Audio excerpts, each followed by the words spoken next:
Hello, Rebels. Garrett Robinson here, independent author of the Realm Keeper series, the upcoming novel Rebel Yell, the Dutch trilogy Non-Zombie 1 and 2, Hit Girls, The Ninja Man, and currently the fantasy serialized adventure Nightblade, the fourth episode of which is what we're working on today. A new episode of Nightblade releases every Friday at noon Pacific Standard Time. Each episode is only 99 cents, except the first episode, which is free. So if you haven't experienced the series yet and are like, hey, maybe I'll try this out, then that's how you can do that.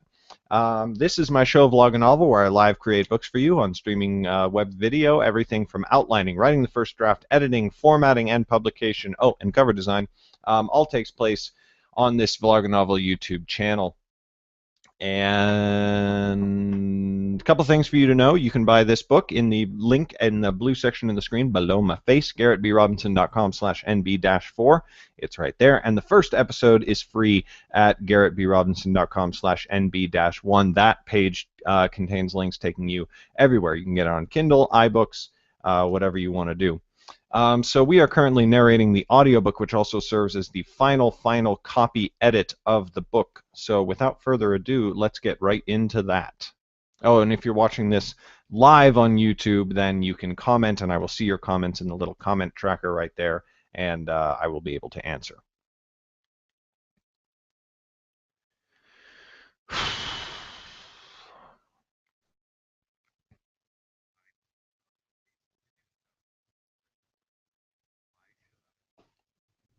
Corin glanced behind him again. I might have... hold on.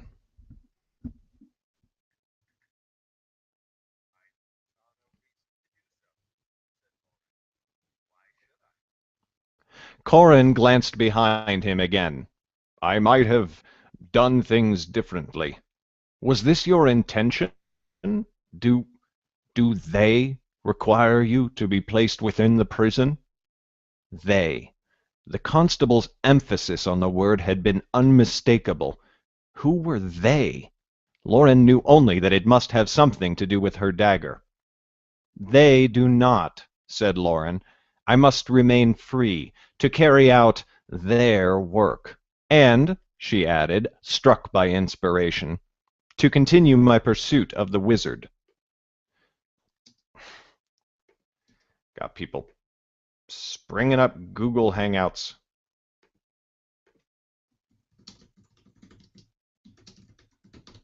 That's a great author, Scott Richards, by the way. Fantastic indie dude.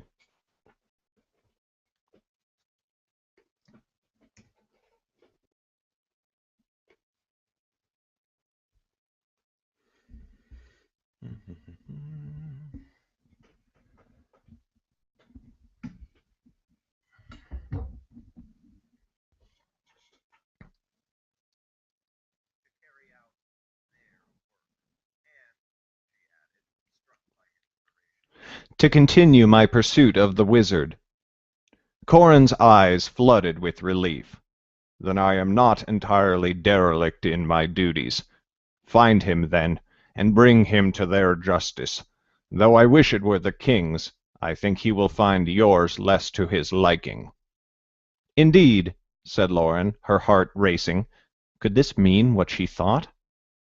Go, then, said Corin, glancing over his shoulder one last time.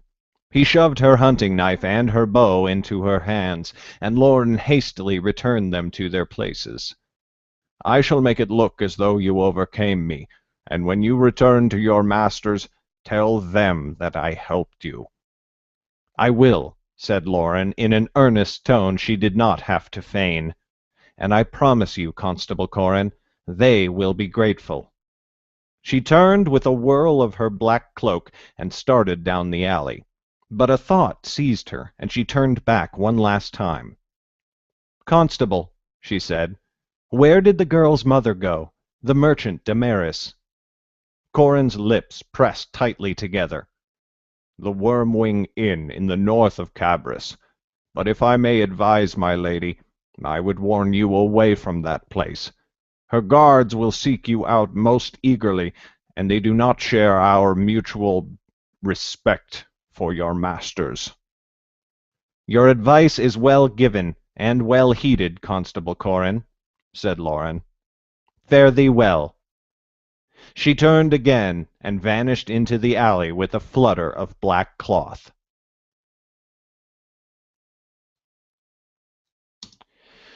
Skadoosh. Chapter 1 done. Okay. Export an AIFF file. Do.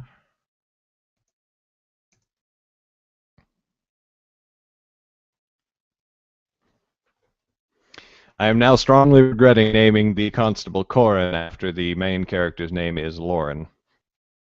That's one of those things that might change slightly in the second edition of the book.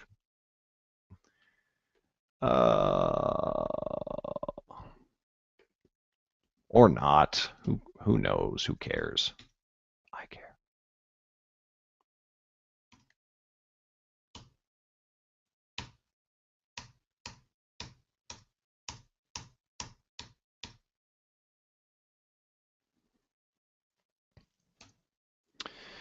Okay.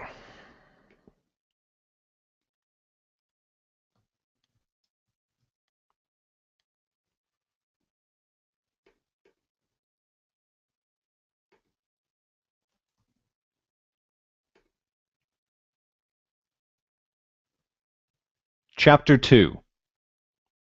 Chapter 17. Lauren ran until she could no longer see the jail towering over its neighboring buildings, and then ran several minutes more. Once she felt safely away from the place, she found a narrow gap between two buildings and slipped inside, doubling over to catch her breath. The air stank of human refuse and rang at her.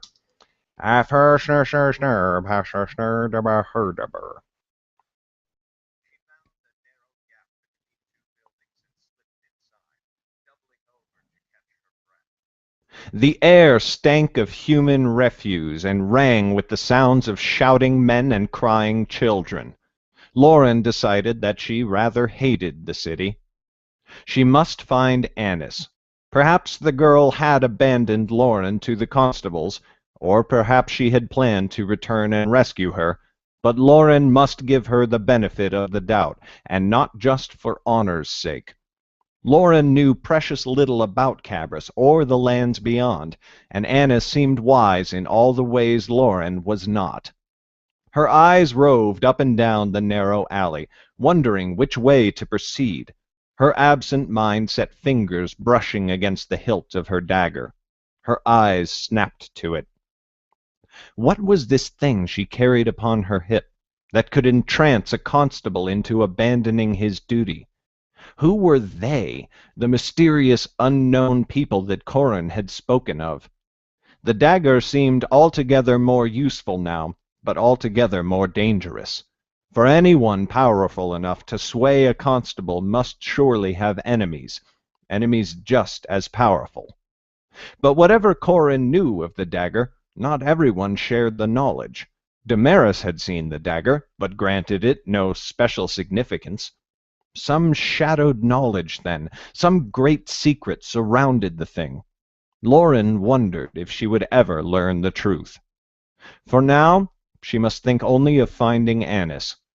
Lauren drew her black cloak closer, covering the dagger against careful eyes. Then she emerged from the alley and into the street, wandering south and east away from the jail. Before long, her stomach spoke, so she found a bakery and bought a roll. It cost 2 of the pennies from the purse Annis had given her. Lauren ate idly, losing herself in the streets, eyes traveling everywhere. In her forest, she had had a keen sense of direction, but that proved utterly useless here. She had to stop every few minutes to observe the sun and ensure she maintained a southeasterly course. Every building seemed new and confusingly different, and yet just like all the others. Then she saw something that was familiar, red leather armor, the uniform of constables. A pair of them emerged from a door along the street, and Lauren's heart froze. But just...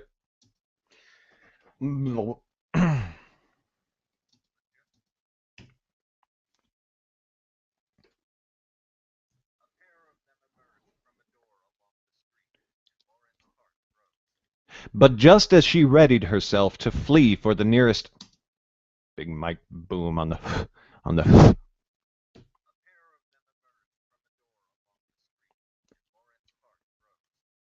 But just as she readied herself to flee for the nearest alley, the men burst into raucous laughter and threw arms about each other.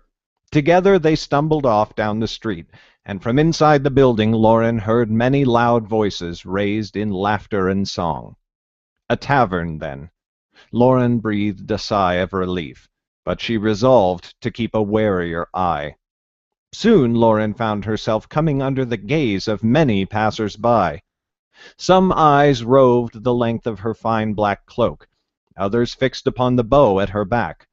Fine clothing and simple weapons, these were an oddity, and many seemed to remark upon them. Lauren kept her head down and her eyes averted.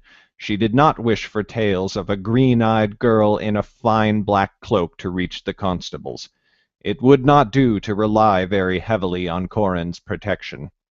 Eventually, the curious eyes grew too heavy.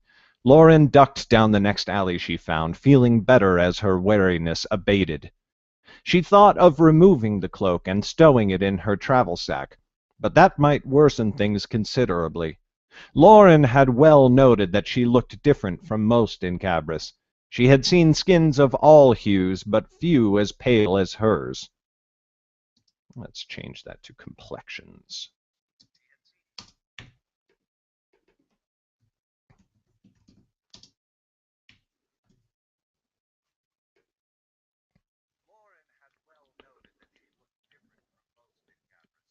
She had seen complexions of all hues, but few as pale as hers, and not once had she seen eyes of green, only dark brown.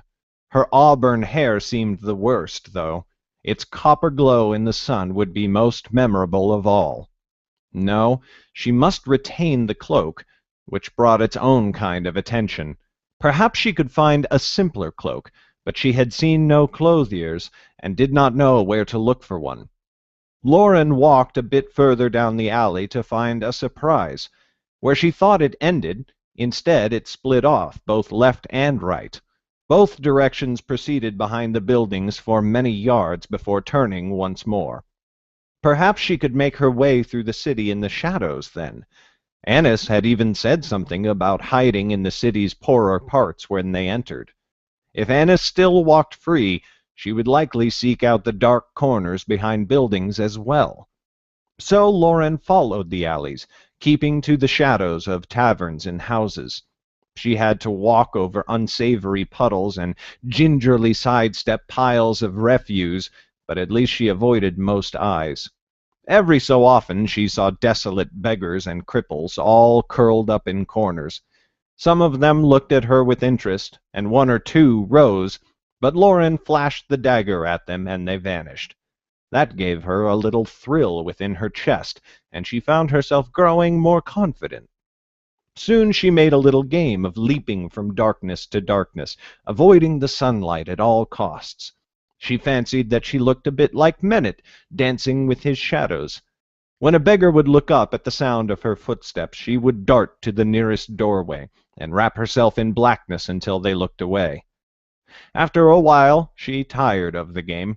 After all, it brought her no closer to finding Annis. The next time Lauren saw a beggar, instead of dancing by, she walked right up to the woman. The beggar... excuse me.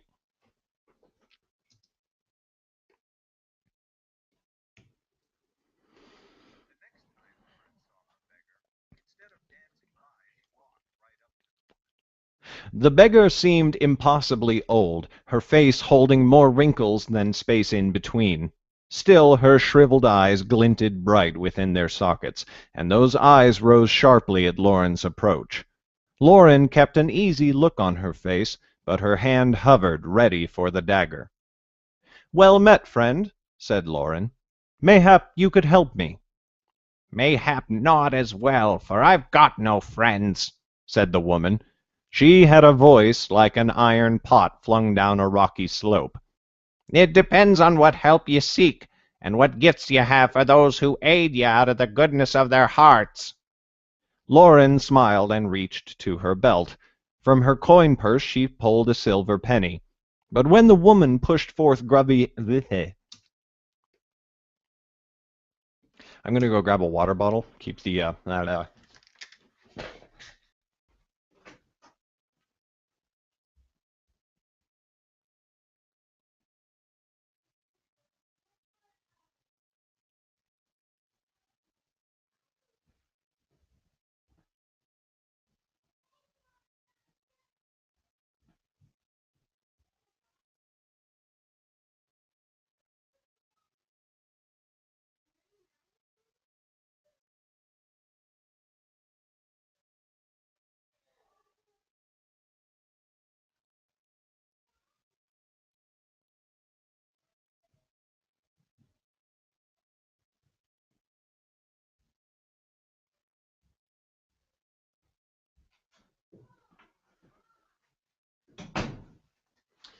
Dun, dun, dun, dun.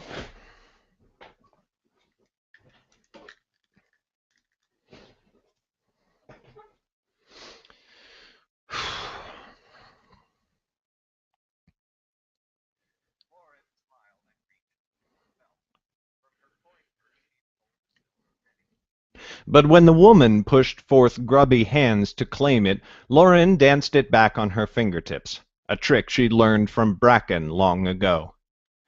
Now then, said Lauren, where would one go to find more like you, and worse besides? The old woman's lips drew back in a sneer, and Lauren nearly flinched at the sight of her old and well-browned teeth. You're heading the right way already. Keep your feet pointed south and east, and you'll find the scum-sucking backside of this place soon enough. Thank you, said Lauren. She flipped the coin into the air.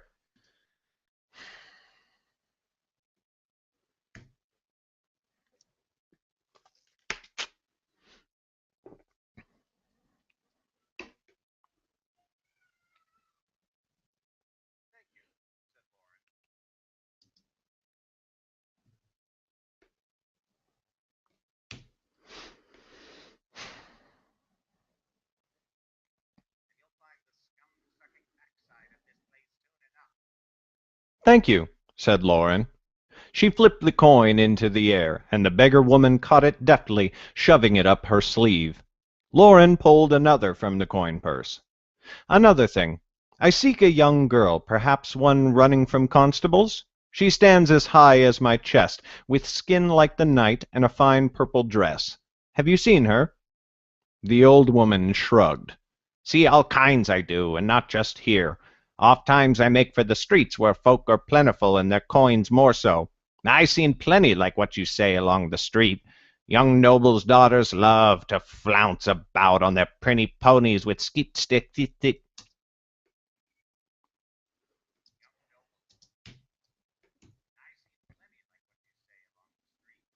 Young nobles' daughters love to flounce about on their pretty ponies with steel-clad guards close by, just to remind the rest of us how fat their bellies are. Lauren could not hide her disappointment. Still, she flipped the coin. It, too, disappeared into the old woman's sleeve. Very well, said Lauren. May your day be bountiful. It shall, said the woman with a curious leer. Lauren felt a heavy blow against her back. She cried out and bounced against the wall beside the old woman, crashing to the ground on hands and knees. Another heavy blow struck her ribs, and she flipped to her back. A young man, skinny as a sapling but with wiry muscle, fell atop her. His Excuse.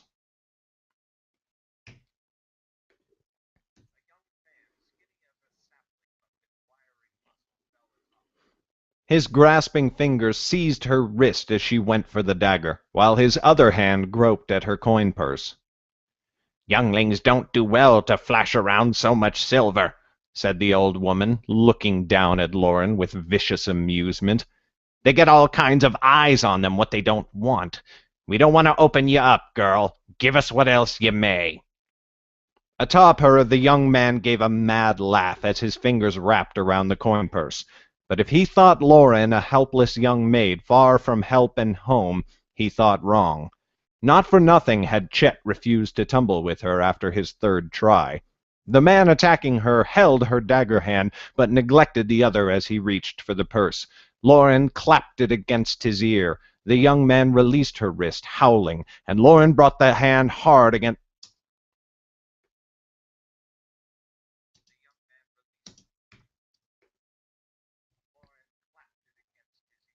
The young man released her wrist, howling, and Lauren brought the hand hard against his other ear. He tumbled off her and hunched over his knees, glaring with hate. Lauren gained her feet, ready when he came again. She took his first punch on her shoulder, then sank her own fist into his gut. His breath left him in a whoof, acrid and foul, and she struck him again just left of the temple. He fell back again, blinking hard. Then a knife flashed into his palm. Lauren's eyes widened, and he came after her. It was all she could do to avoid his wild slashing. As she ducked and stepped back at the same time, her boot landed on her cloak and sent her crashing to the ground. She recovered and rose just in time, his blade slicing the air where she'd just lain. "Hold!" she cried, though she knew it a mad request. He did not mean to scare her. He meant to slit her throat and take the purse from her cooling corpse. Still, she tried again while her hand scrabbled at her belt for her own dagger. "Hold!" She heard her only reply in the old woman's cackle. But just as her fingers closed on the dagger's hilt, from the shadows of a doorway stepped another figure. Its fish.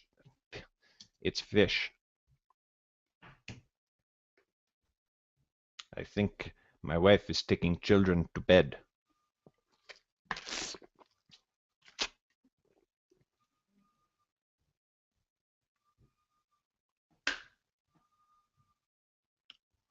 Something's happening out there. Hold on.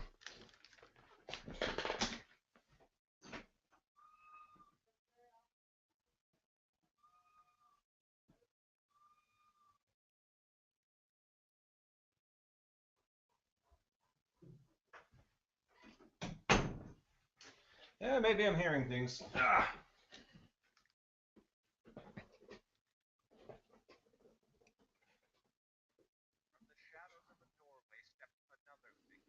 Its fist lashed forth to mash into the young man's face, and Lauren saw the gleam of metal. The gutter snipe crumpled like a puppet with cut strings. Lauren looked for the old woman, but she had gone, vanishing into the twists of the alley. Lauren's rescuer stood with his back to her. She could only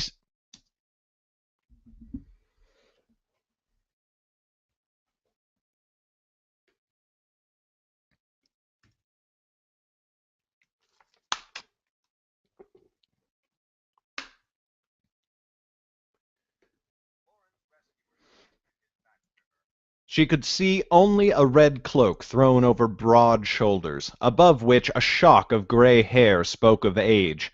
But as he turned around, Lauren was surprised to find light blue eyes set in a face free from a beard, and almost free of wrinkles into the bargain. Not as young as she, perhaps, but not much older than Zane, either.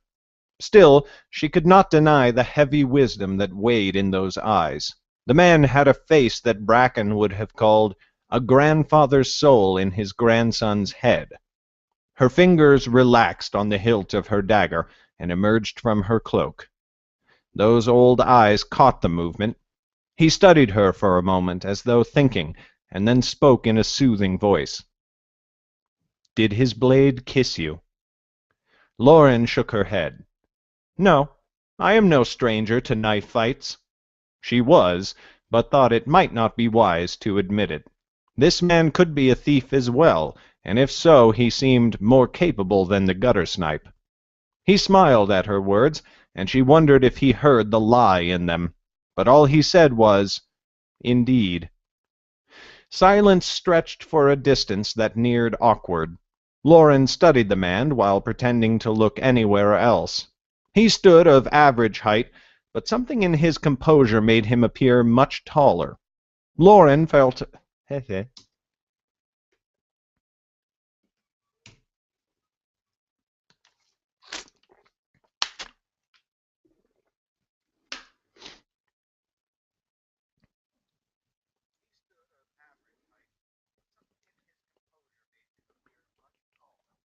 Lauren felt herself a small child in his presence.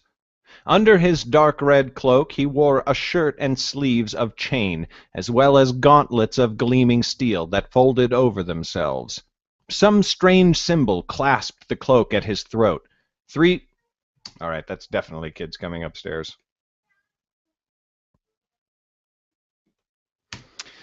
Do-do-do.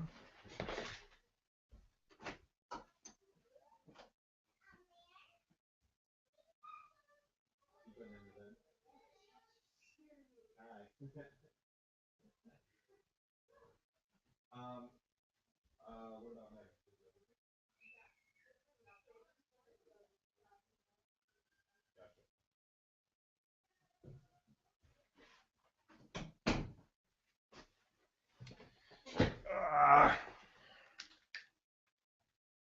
Arg.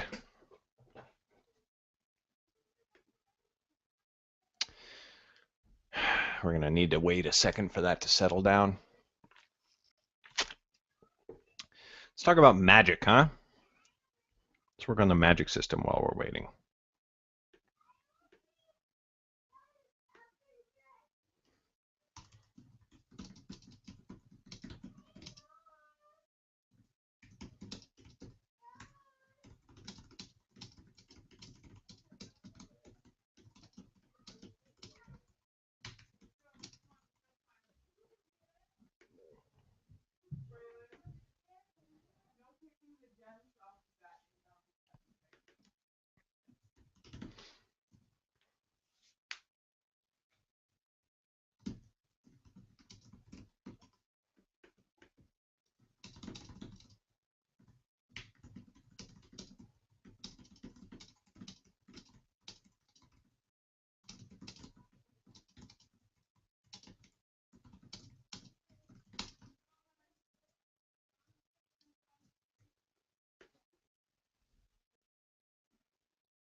And the map is a big ol' file.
Three kingdoms to name. Who wants to suggest a kingdom name?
All right, we got the names of our 9 kingdoms. Let's put that in the research documents and smoke it, I guess.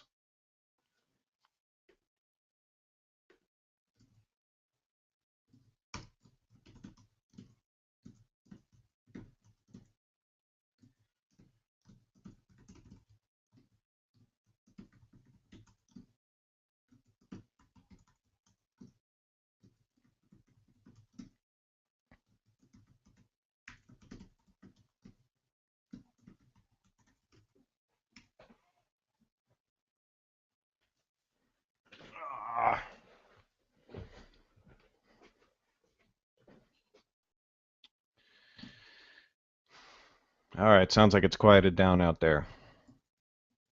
Hopefully.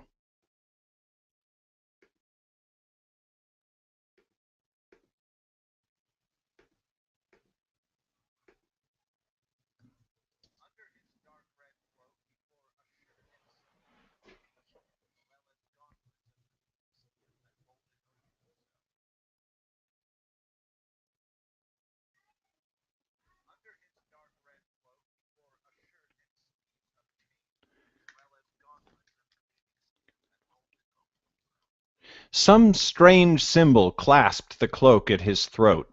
3 rods bound by a ring, with wings sprouting from either side. Lauren had never seen anything like them. His hair he wore close cropped, and no trace of stubble dusted his chin. Lauren realized how long she had inspected him, and cleared her throat, trying to think of what to say. All she could summon was, "Thank you for your assistance in bringing the fight to a swift end. Though I am sure I could have bested him, I am fortunate, I suppose, that you ensured it." "Fortunate, yes," said the man, his voice holding a trace of amusement, "though my presence was no happenstance. I saw you quite some time ago skulking from shadow to shadow. I hazarded the guess that you might be a stranger to these streets, and deemed it prudent to follow you, in case you should find them less hospitable than you would wish." Lauren thought of that, and what a fool she must have looked to this imposing man. She straightened. "If you thought me in true danger, you need not have troubled yourself." She nudged the man on the floor with the toe of her boot. "This one would have found me a pricklier foe than I look." "Of that I have no doubt," said the man, inclining his head and taking a step back. "I know I may take my leave in assurance of your safety, now that you have had a taste of Cabras's streets and alleys." "Very well, then," said Lauren, strangely sad to see him go. He nodded, turning it into a half-bow, and walked away. But just as he reached the corner and prepared to round it, he paused. He turned back to her, his blue eyes squinting slightly. "How long since you arrived in the city, if I may ask?" Lauren shrugged. "One loses track." "Indeed." He could put such hidden meaning in that simple word. "I seek out a man. Mayhap you have seen him. Not overly tall, but neither is he short. Of just about your height, in fact. His hair falls in long waves, and his eyes are a pale gray-brown. He may have worn a blue coat." His description of Zane was so perfect that Lauren could not help herself. She stood flabbergasted, her mouth drifting open in shock. Too late she tried to hide her reaction, and her teeth clicked as they shut. He stiffened. "You have seen him?" "Never," said Lauren. "I only wondered what sort of fool would walk about in a bright blue coat. If I had seen him, he would be lighter a coin purse, I can assure you." He took a step forward, and Lauren tensed, but he moved only out of eagerness and made no move to grip a weapon.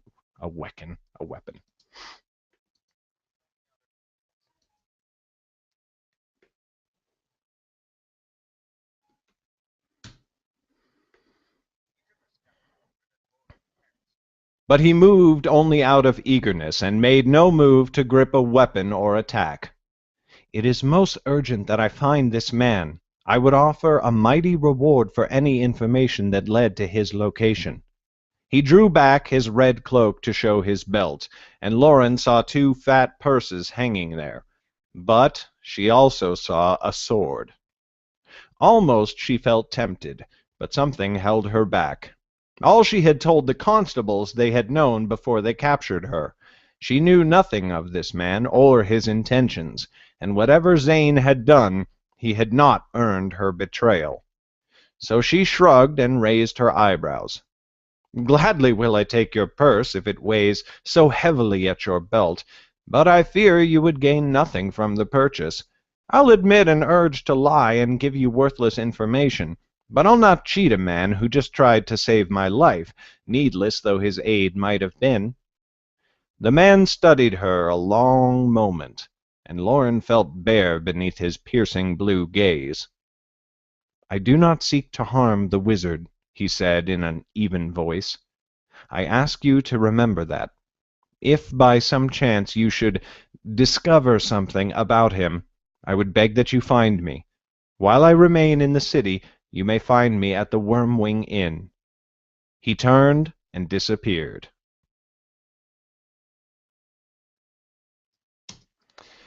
All right, chapter 2.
Chapter 18. Lauren's heart fluttered. Damaris, too, had taken a room at the Wormwing. Were they in league? She supposed not, for then the man in the red cloak would have had Lauren's description. It did not matter. She had no desire to seek the place out, and now she stood in much the same straits as when Corin let her go. She must find Annis, and still had little idea where to look. She turned her feet south and east again, making her way as best she could through the city's alleys. Now she observed the beggars with a wary eye, avoiding them where she could. When she had to pass one, she sank a hand into her cloak and placed it on the dagger. Whether they saw the threat in the gesture or for some other reason, she always passed unmolested.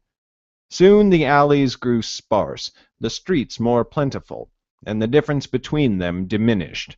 Before long, Lauren found herself walking on crowded streets, covered with more filth than she had found even in the alleys. This must be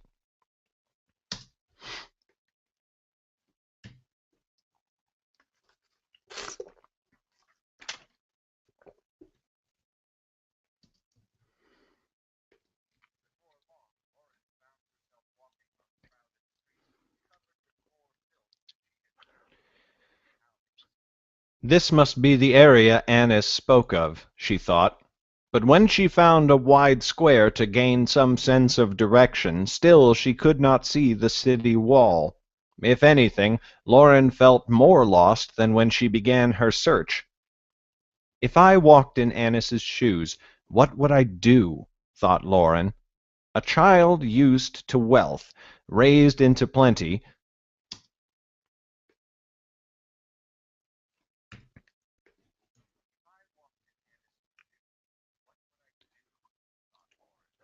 a child used to wealth, raised into plenty, she might try to find an inn.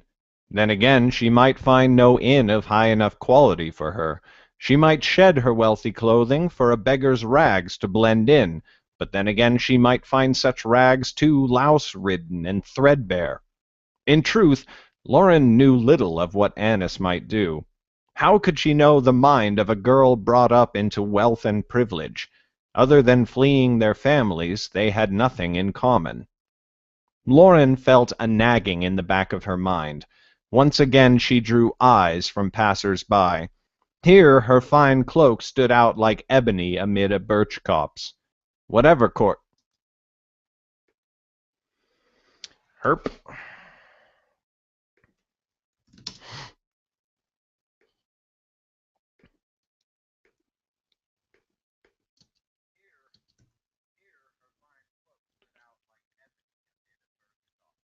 Whatever course she decided on, it had to be better than standing here looking lost.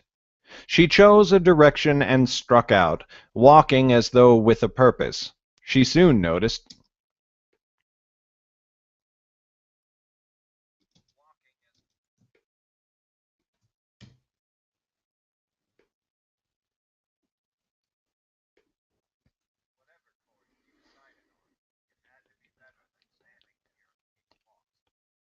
She chose a direction and struck out, walking as though with a purpose. She soon noticed that though the streets might be overrun with the poor and the unfortunate, they were next to empty of constables.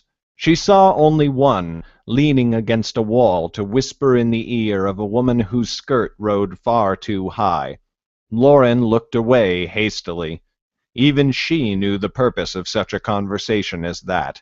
She did not bother to hide her face as she passed, and the constable's eyes never diverted from their goal. Long and longer she wandered, up and down streets, into squares and alleys, until the sun drew behind the tops of the taller buildings. Lauren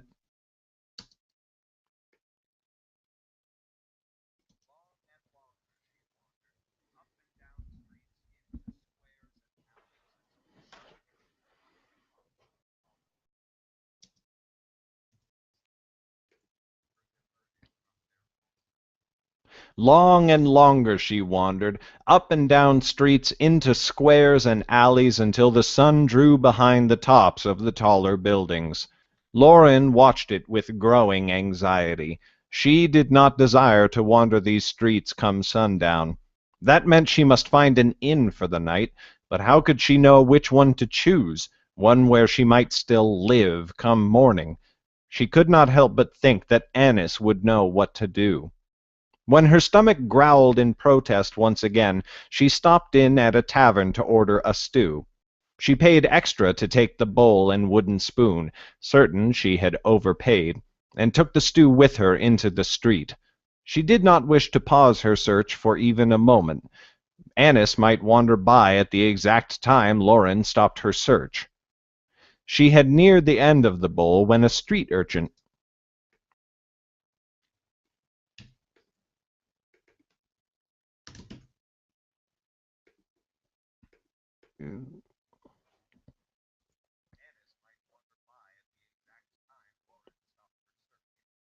She had neared the end of the bowl when a street urchin appeared before her, massive eyes imploring her from a gaunt face. The boy did not look older than 10 summers. "Have you any to spare, please?" said the tiny boy in a tinier voice. He rubbed the back of a hand across his swarthy forehead, which only served to smear dirt across it.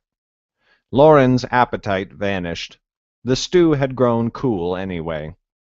"Here," she said. "Keep the bowl. You can use it to collect alms." The boy's eyes, impossibly wide already, grew even larger. "Oh, mercy, my lady," he gasped. "Thank you, thank you." Before Lauren could stop him, he lunged forward and wrapped her in a hug. The poor child's head scarcely reached her chest, and his arms felt like thin wooden rods as they pressed into her back. "That's enough," Lauren said, trying to sound gruff. "Be off with you, before I take it back." The boy nodded vigorously and turned to scamper away. Lauren could not stop a small smile as she turned away from him. Then some instinct, some hidden sense seized her. Something was odd, different. She slammed a hand against her hip to find her coin purse gone and a pair of frayed strings hanging from her belt. She whirled to see the boy's tiny form retreating between the tavern and the tanner.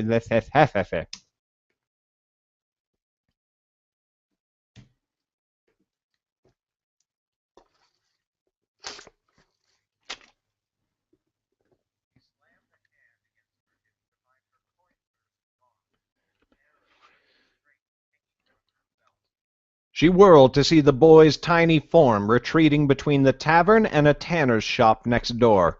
"Stop!" she cried. The boy turned for a split second. He smiled with his tongue poking through his lips, and then he turned and sprinted away.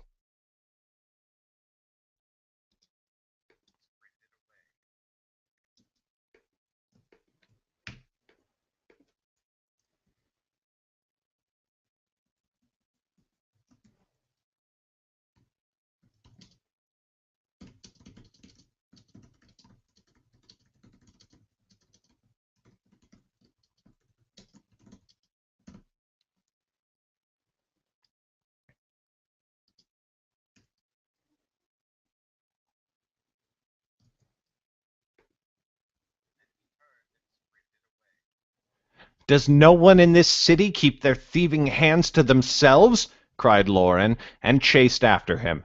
She rounded the corner so fast she nearly skidded to a fall. Only luck stopped her, letting her bounce off the wall instead and keep running.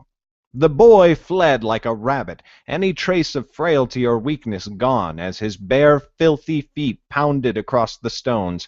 He spun once as he ran, and his hand lashed out to fling the bowl at her. Lauren barely got a hand up in time, and the bowl cracked off her.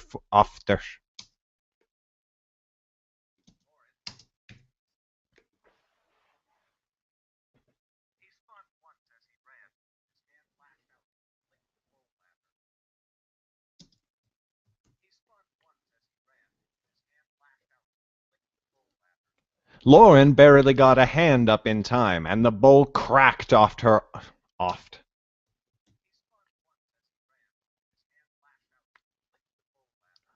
Lauren barely got a hand up in time, and the bowl cracked off her forearm. This boy looked speedy enough to give her quite the run, but Lauren hoped he underestimated her. Years of hunting with Chet, running for hours through the forest to reach the best grounds, had given her an endurance unmatched by any in her village. Every time he reached the gap between two buildings and dodged through, Lauren seemed to have gained a little ground. The boy noticed as well, for his occasional looks over his shoulder slowly took on an air of fear. Lauren, on the other hand, felt her blood rising. How dare this boy steal from her? She was, after all, Nightblade. The boy soon changed his tack, trying to use his size to an advantage. He found narrow gaps in wooden fences and stone walls and leapt through like a rabbit going to ground. But he could find nothing too wide for Lauren. Though she sometimes had to pause for a moment to preserve her bow, always she made up the distance in the next long sprint from building to building. As she drew nearer and nearer, she felt a grin spread across her face. "You run a pretty lace." "You run a pretty lace. You got a pretty mouth."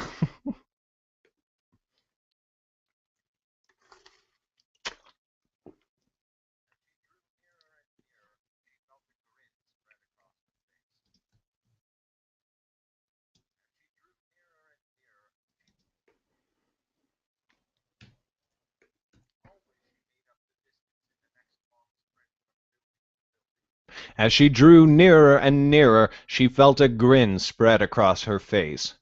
"You run a pretty race, little rabbit, but this wolf will catch you." The boy answered,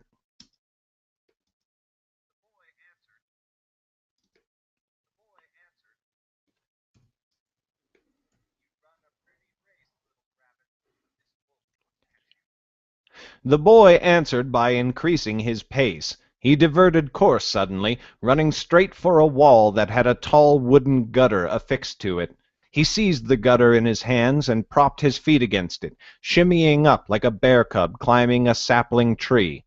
On the nearer wall, the building had 2 rows of windows with wooden sills. She made for it and leapt for the first window-sill. Her fingers gripped its wooden texture as easily as a tree branch, and she... Excuse me.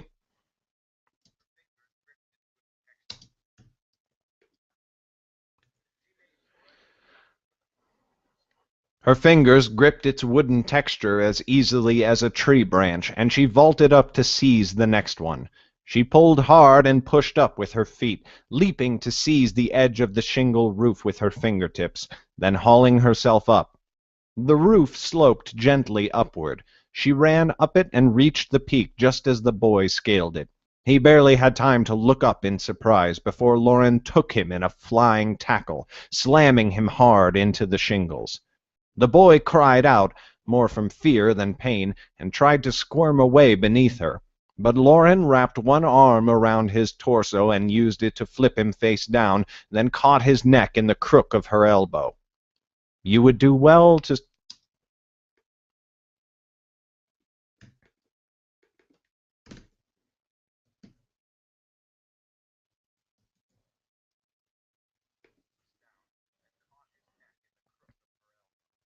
You would do well to stop trying to escape, she growled in his ear. There's no better wrestler in my village. The boy went tense and still below her, panting heavily. Then the fight left all of him.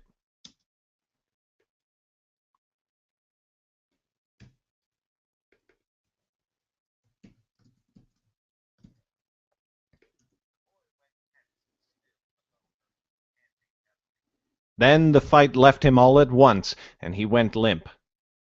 Now, said Lauren, where is my purse? The boy said nothing, but she spied a bit of brown cloth poking out from between his tightly curled fingers. She freed one hand and snatched it, trying to pry his fingers open. A bit of his spirit returned, and he gripped the purse more tightly. Lauren slammed his hand onto the shingles, and he cried out, letting go with a whimper. She snatched the purse and pushed up, rolling away to inspect her prize. The boy had cut the strings, which hung in frayed tatters. Still, they were long enough to retie around her belt, and she took a moment to do so. All the while she kept one careful eye on the boy. As soon as she removed herself from him, he leapt up into a crouch, looking like a cornered rat. But as Lauren made no further move, gradually his narrowed eyes softened. Once she finished retying the purse, Lauren got to her feet. The boy recoiled, ready for a fight.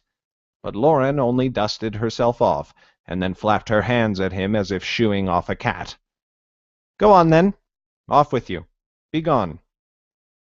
The boy studied her carefully for a minute. You mean you don't want to fight? Lauren scoffed. Fight one such as you? I'd break you in half, and for what? You're only a little boy and the worst thief I've ever seen. The boy finally released his crouch, standing as tall as his diminutive frame would allow. A bad thief? Never! I steal 1,001 purses each day, and never have I ever been caught, excepting only you. And there's nary a man better in Cabras when it comes to rooftops. He glanced.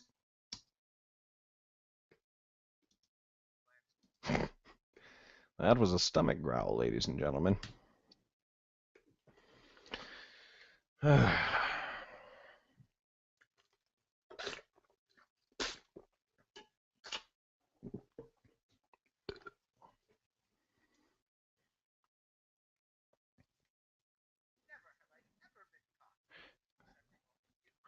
And there's nary a man better in Cabras when it comes to rooftops.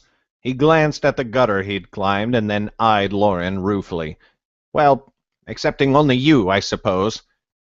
Lauren laughed at him. 1,001 purses every day.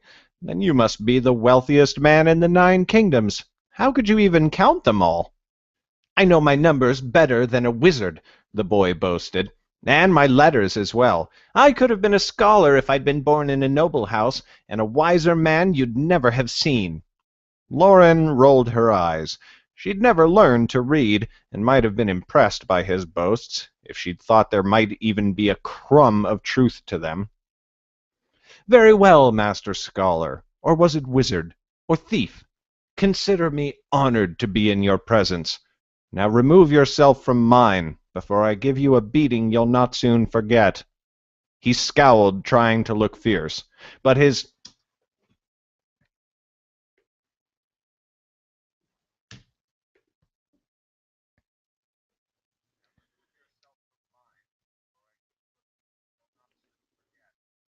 He scowled, trying to look fierce, but his dirt-brown little face with its fawn's eyes only looked the more ridiculous. Why don't you, then? I can take it. I've grown up fighting, and many know to fear my fists. You're a stranger to this Ah, drinking too much. Water. Drinking too much water.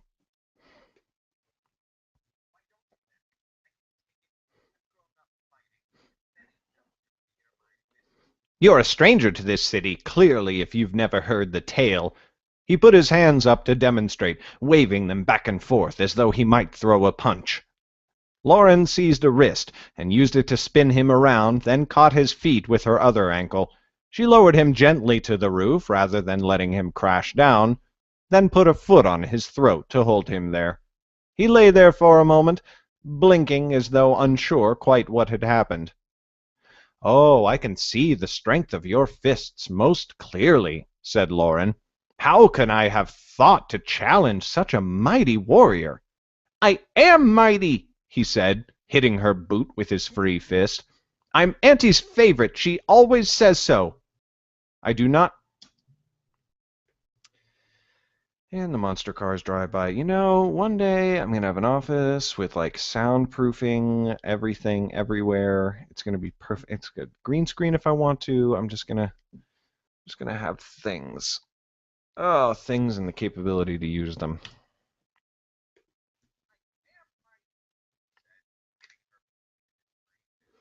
"I'm Auntie's favorite. She always says so." "I do not know your aunt, but she seems a poor judge of character." Lauren let him go. "Not my aunt," said the boy, rising and rolling his eyes as though she were an idiot. "Auntie, she runs us. Me and the children, I mean. At least until I'm of age to take over for her, for as I've said, I'm the most fearsome pickpocket in Cabris." His words drew Lauren's interest. "This auntie you speak of," she said. "You say she commands you? You and the other children?" "Aye, the most feared thieves' guild in all the 9 kingdoms," said the boy, nodding emphatically.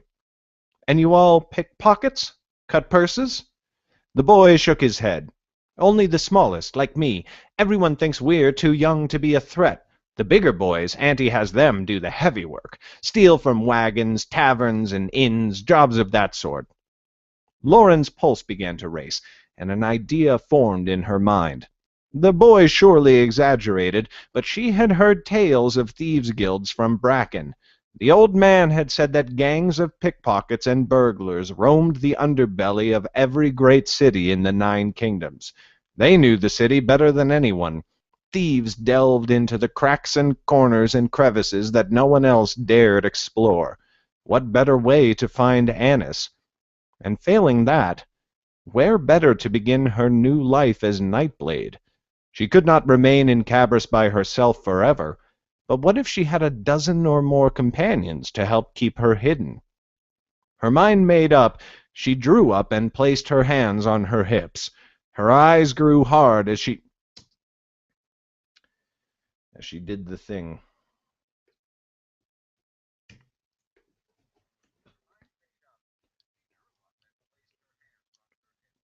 Her eyes grew hard as she fixed the boy with a stern glare. Despite his bravado, he quailed a bit. "Do you have a name, boy?" "Only the best," he said, lifting his chin. "Gem they call me, for I am a jewel among dirt." "Well, Gem," said Lauren, "I think you'd best take me to this auntie of yours."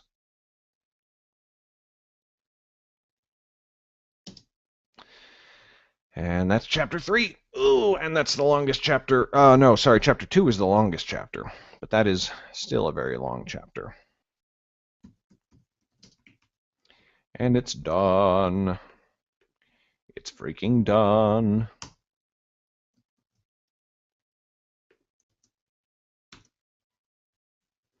So I'm gonna export this and then take a quick break. Oh,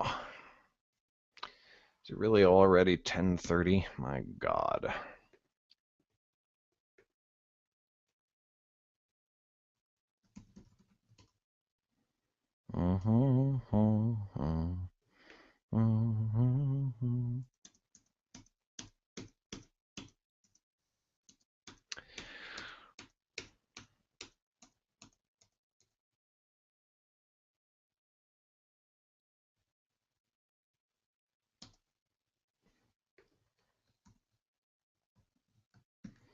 Okay, everybody, that'll be it for this episode of VlogaNovel. I will be back very shortly to wrap up audiobook narration, thereby completing episode 4 forever. Done. Caput. Finito. Thank you very much for watching, if you did, whether you watched live or are watching this at some later date in the future, and I will see you some other time. Bye.